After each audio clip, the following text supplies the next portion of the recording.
It was 1989. Protests had erupted in Beijing against the Deng regime of China.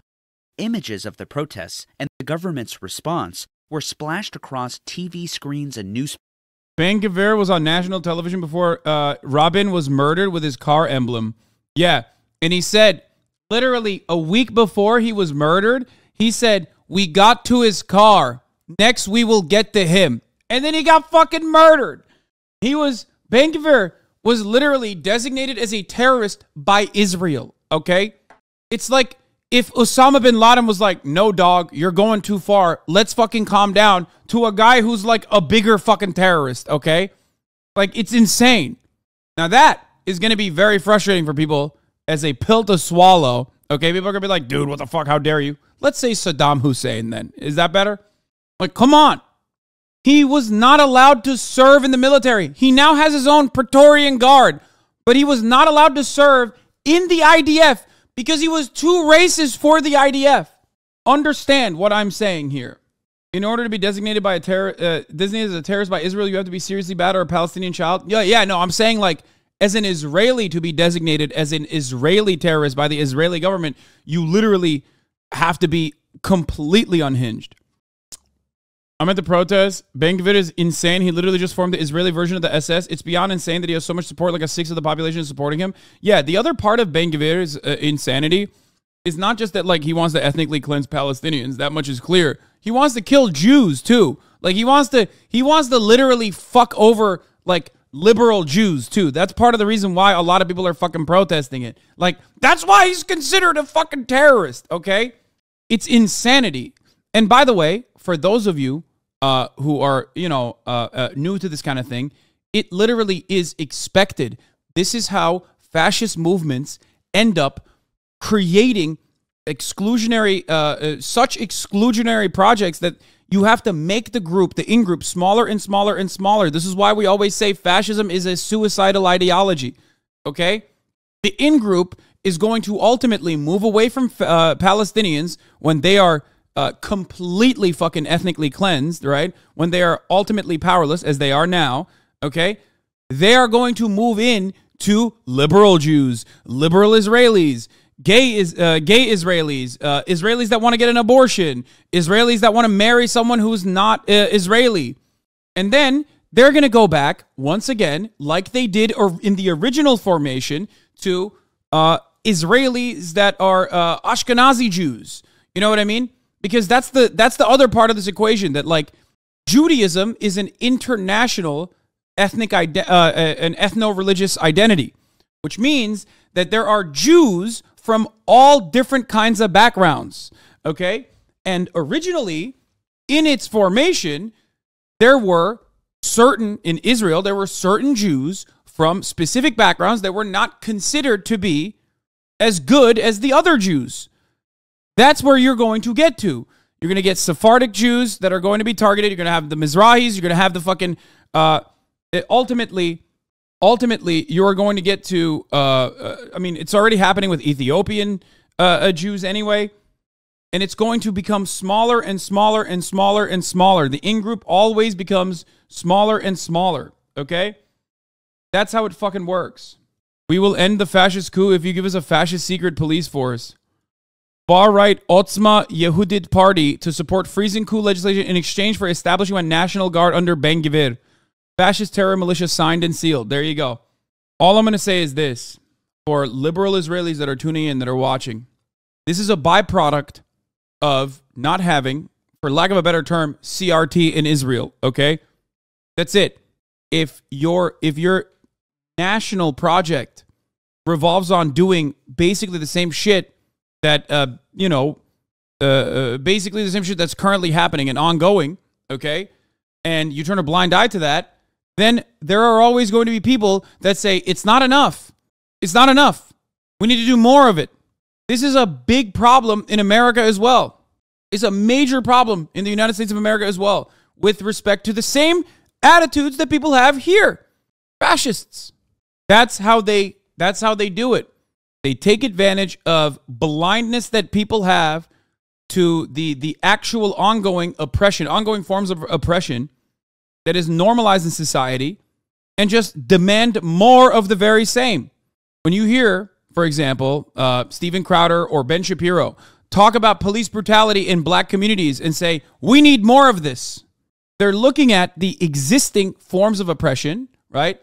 Police being an occupying force in black neighborhoods, and saying that everyone chirping about this is lying, okay, feeding into the blind spot that people have, and then demanding more of it. In some respects, that's precisely what Ben Gvir is doing in Israel, and other far-right ethno-statists are doing in Israel. And they will take away your civil liberties that you have you take for granted. Papers around the globe.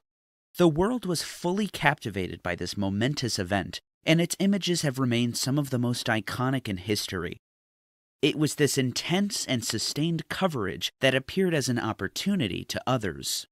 The same year as Tiananmen Square, a prominent Israeli politician, Benjamin Bibi Netanyahu, who had just served as Israel's representative to the United Nations, was speaking to students at Bar Ilan University, where he was quoted as saying, "Israel should have exploited the repression of the demonstrations in China, when world attention focused on that country, to carry out mass expulsions among the Arabs of the territories. Regrettably, there was no support for this policy. But that's not entirely correct. Perhaps it was not popular mainstream sentiment at the time, but there were some Israelis who sided with Netanyahu on this issue. In 1981, a Dr. Baruch Goldstein..."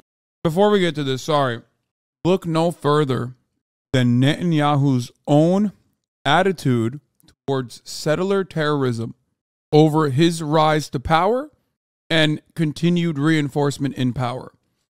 I am old enough to remember that Israel went from, oh no, we shouldn't be bulldozing these fucking houses, to we turned Jerusalem and every other place where Palestinians live into a fucking parking lot, deliberately dissecting their communities and building roads from within their communities with the express purpose of making sure that they are completely decentralized and cannot live their everyday existence, while simultaneously engaging in acts of expulsion and also displacement, mass displacement. They did that. There was a time and place when the Israeli government's official attitude towards settler terrorism was, oh, we're just turning a blind eye to it, but like we don't really like it. It wasn't that the idea would come in with fucking guns drawn and forcibly expel Palestinians from their fucking homes so they can bulldoze it and then build an apartment complex on top of it.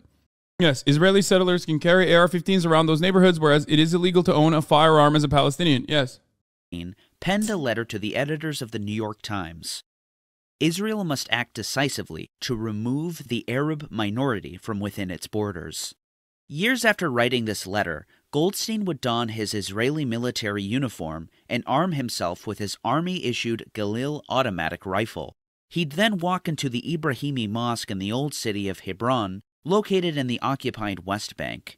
When worshippers bowed their heads to the floor during Islamic prayer, Goldstein unloaded magazine after magazine into the crowd, firing at anything that moved. Hundreds of people would be hit, and in the end, at least 29 were killed in the mosque that day. In Israel, as well as the Palestinian territories, the outrage over this atrocity was immense. It stalled peace talks and created civil unrest among Palestinians. Dozens more would be killed by Israeli forces in the ensuing protests. Many familiar with this event know that the killings themselves aren't the end of the story. Following the massacre, Clyde Haberman of the New York Times would report on the ground from Hebron at Baruch Goldstein's gravesite. The title of the article? Hundreds of Jews gather to honor Hebron killer. 1994, these kinds of atrocities were actually criticized. You know, didn't really mean much, but were criticized at least by the international community. Now it's a part of everyday existence. And, you know, when the state does it, it's a little bit different, right? When the state is engaging in what they call mowing the lawn in Gaza, for example, that is seen as like an act of retaliation. How far we have come from 1994 is crazy. And even back then, it was insanely violent. Do not misunderstand me. That is also Maggie Haberman's dad who wrote that article. Maggie Haberman is a Nepo baby. Whatever, who cares? Fuck Maggie Haberman.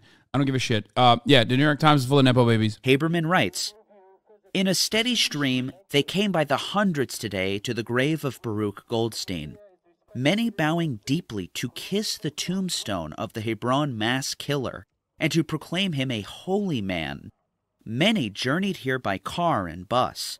Whether young or old, they approached the burial mound, surrounded by stones placed in mourning, as though it were a shrine. Dozens hugged and kissed the tombstone. Some kneeled to kiss the grave itself, including one young man who cried out, 'Hero of Israel, hero of Israel, there should be more like him.'" Haberman continues, "While the Israelis who worship the Brooklyn-born Dr. Goldstein are a small minority, the numbers turning out today suggested that they may be more than the minuscule fraction the government claims. Indeed, the support appears to be beyond just nameless civilians. Dov Lior, the chief rabbi of the Kiryat Arba settlement of Hebron, where Baruch Goldstein lived, called him holier than all the martyrs of the Holocaust. The Jerusalem Post described Lior as one of the most high-profile national religious rabbis in the country. As a result of this mass shooting, the Israeli government outlawed the radical Kach party, of which Baruch Goldstein was a member. Another member was a young Itamar Ben... There it is, Ben Gvir. This man just got his own Gestapo. This man just got his own secret police, literally like a couple hours ago. Part of Netanyahu's far-right coalition government. The reason why he spent 4 minutes describing this shit was because of this man right here. Ben motherfucking Gvir. Ben Gvir. No, not confirmed or proposed. Confirmed. Confirmed. Signed and sealed. Who joined the party when he was just 16. He would go on to become the party's youth leader. Ben Gvir remained politically active. No. You're misunderstanding. Not yet in a couple months. No. Confirmed now so that they would be the far-right coalition government would then say, okay, we're not going to fucking, we're going to allow you to pass the buck down a month into the future for, what do you call it? For pushing the evisceration of the judiciary a month into the future. That's it. That was the conditions. They said they're not going to fucking protest it.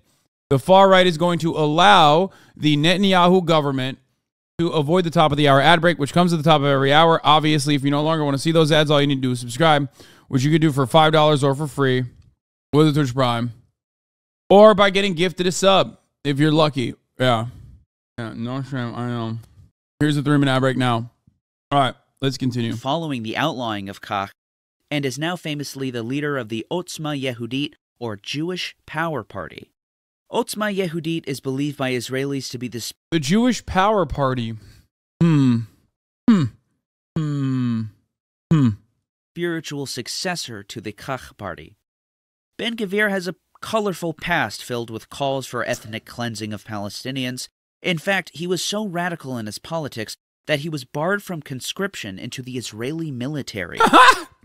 To underscore his devotion to extremism, Ben Gvir hung a poster of Baruch Goldstein on the wall of his living room.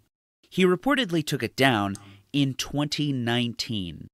In an unsuccessful attempt to appease Naftali Bennett, who vetoed his inclusion into his right-wing coalition over the poster, it's not known whether he put it back up afterward. Of course, Ben Gvir has now become the Minister of Security of the State of Israel, in what is Israel's most right-wing government, possibly in history.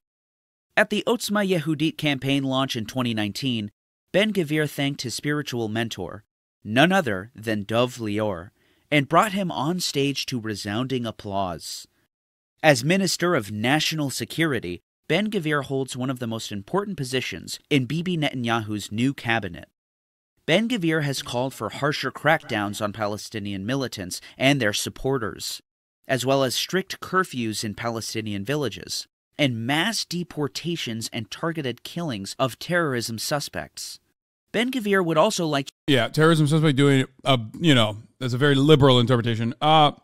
Remember, if you live in occupied West Bank and you travel as a Palestinian, you travel out of it, you might not ever be able to go back to your home, see your children, see your family. They will literally expel you and say, you're gone. It's over. It's a wrap. GG's. Think about that. How fucking nuts is that? authorize a shoot-to-kill policy for Palestinians who throw stones at Israelis. So I did get a 10-minute chill out from chat, lasting almost an hour because I couldn't spend it in here because it's tiring to listen to all this midnight EU just because I asked Hasan, does he think that his views can be wrong sometimes in retrospective? Yes, my views can be wrong sometimes in retrospective, but right now we're talking about like universal principles, you know what I mean? In these beliefs, he's also joined by the new finance minister, Bezalel Smotrich. Smotrich, leader of the religious Zionist party, is no stranger to controversy himself. In 2021, he told Arab lawmakers in the Knesset that they are in Israel by mistake because founder of Israel David Ben Gvir didn't, quote, finish the job when expelling the Arabs.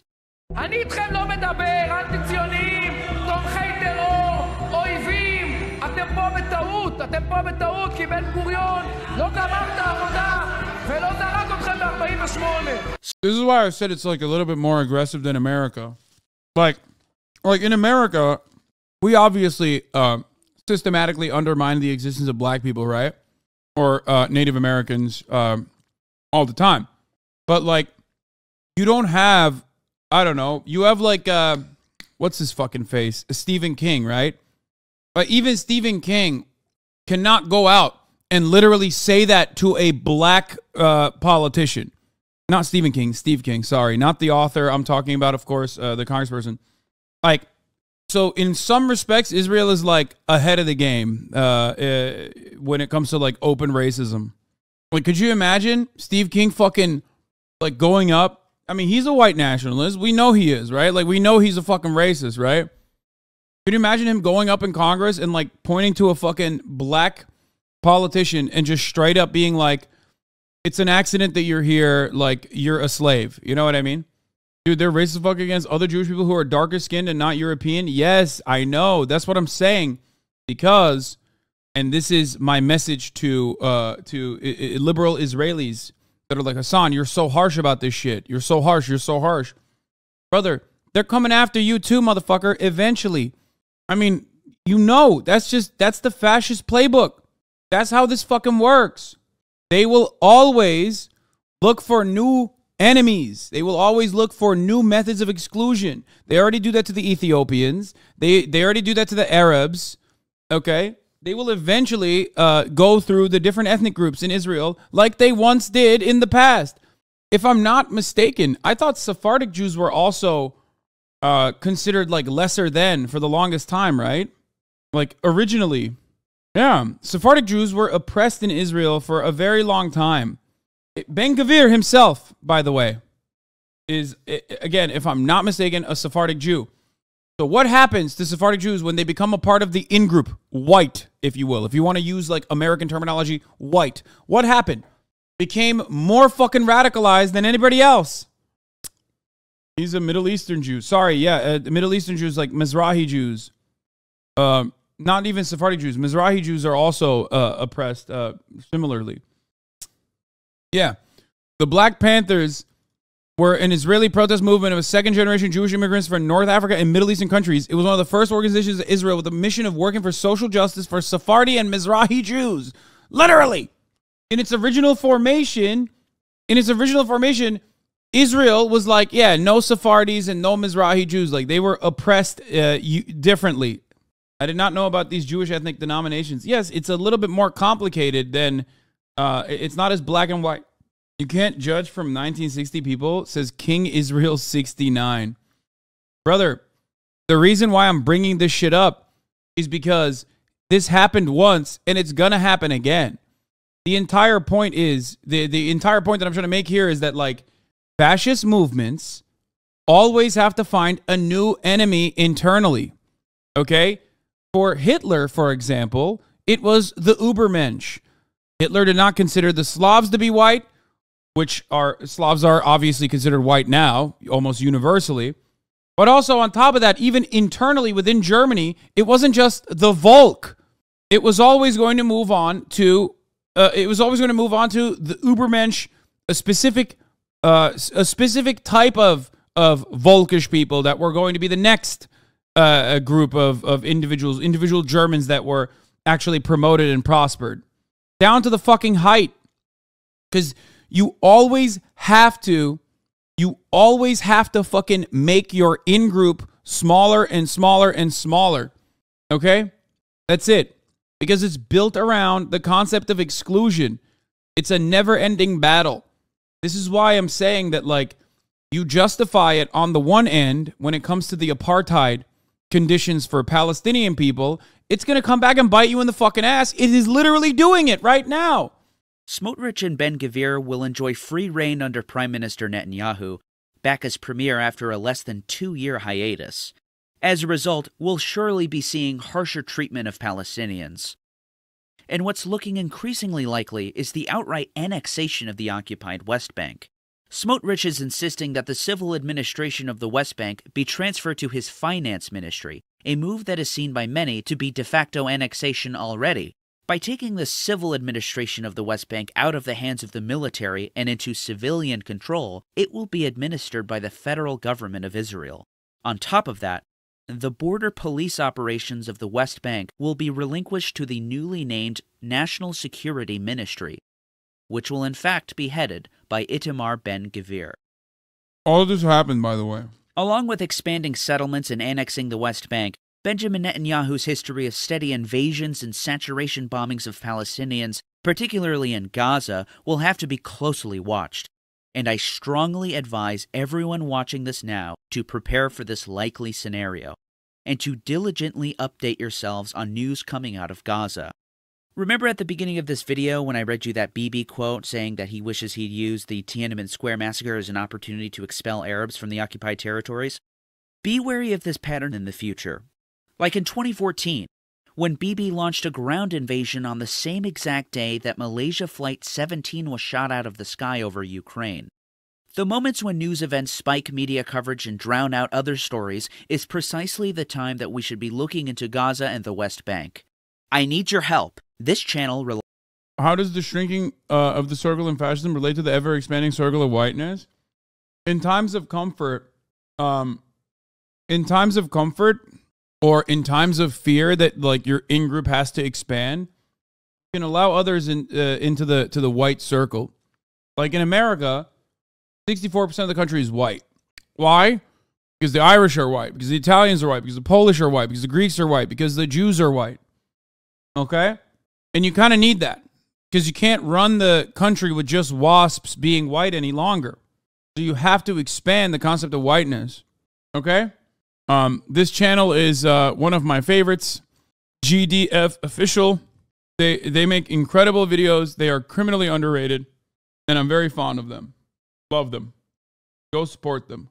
So, stop being so dramatic. This sort of thing has happened before without issue. German libs let spicy individuals have broad and exploitable powers in government to calm them down, and things turned out great. Yeah, famously. Things turned out really cool, like really chill right after that happened.